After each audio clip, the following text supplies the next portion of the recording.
आणि यानंतरची बातमी आहे एबीपी माझाच्या इम्पॅक्टची। एबीपी माझानं आज वाचा फोडलेल्या 2 बातम्यांची दखल सरकारनं घेतली आहे। वर्धा जिल्ह्यात विशेष घटक योजनेतून लाभार्थ्यांची सातत्यानं फसवणूक होत असून आजारी गायी, कमी दूध देणाऱ्या मरतुकड्या गायींचं वाटप झाल्याचं एबीपी माझानं समोर आणलं। त्यावर आता गृहराज्यमंत्री पंकज भोयर यांनी चौकशीचे आदेश दिलेत। संबंधित अधिकाऱ्यांना या प्रकरणी चौकशी करण्यास सांगितल्याचं पंकज भोयर म्हणाले। तर दुसरीकडे भंडाऱ्यात शासकीय आधारभूत धान खरेदी योजनेला काही भ्रष्ट राईस मिलर्सनी मिळून सुरुंग लावल्याचा प्रकार उघडकीस झालाय। जिल्ह्यातील तब्बल 40 राईस मिलर्सनी शासनाची लाखो रुपयांची फसवणूक केल्याचं समोर आलं। या प्रकरणातही पंकज भोयर यांनी चौकशी केली जाईल असं आश्वासन दिलंय।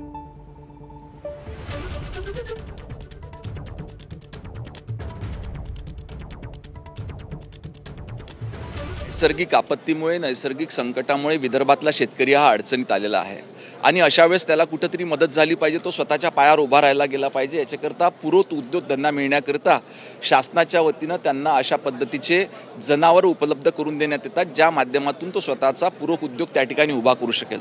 परंतु आताच मागच्या आठवड्यामध्ये काही अशा तक्रारी प्राप्त झाल्या आहेत की बाबा जी दिलेली जनावरे आहेत ती योग्य दर्जाची नसून यामध्ये काही अधिकाऱ्यांनी संगनमत करून चुकीच्या पद्धतीची जनावरं त्या ठिकाणी शेतकऱ्यांना दिलेली आहे आणि शेतकऱ्यांची फसवणूक त्या ठिकाणी झाली आहे। या संदर्भातल्या सखोल चौकशीचे आदेश मी त्या ठिकाणी दिलेले आहेत। या संपूर्ण प्रकरणामध्ये जे कोणी दोषी आढळतील त्यांच्यावर निश्चितपणे कारवाई करण्यात येईल।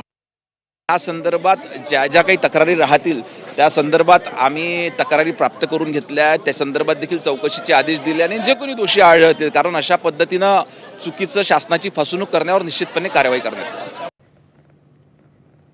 पुढची बातमी पाहूया।